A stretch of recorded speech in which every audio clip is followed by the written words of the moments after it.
तामते धर से भारी नत नितनी भैंस दुही त सैनिटाइजर लगाते दुही बिना दाबी लगाते धर से भारी मत नितनी थोथुन मत न तो उठा ले जाई जो भी धराई तबे लागे दादा वो सब पीटोल में धइले इसी से कमर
बच्चे के लिए आहा सब घरे में रहो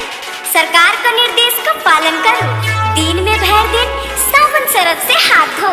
गरम गरम पानी पियो और हाथ में सैनिटाइजर लगाओ सबके ना देता के भूखे ना के सबके जब होइले इसी सिस्टम में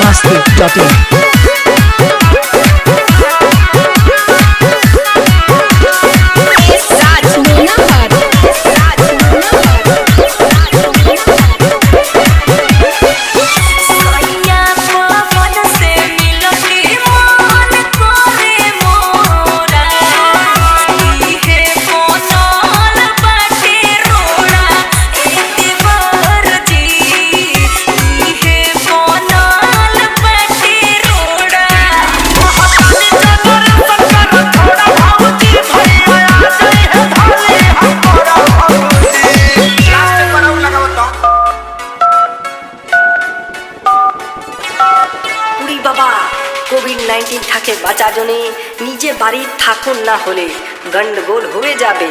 নিজেকে সাফ রাখুন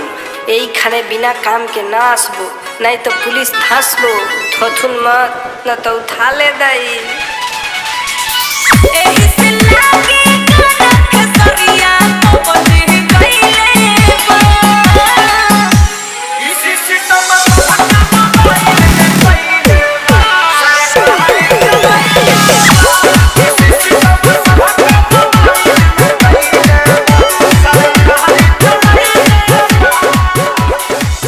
masti.in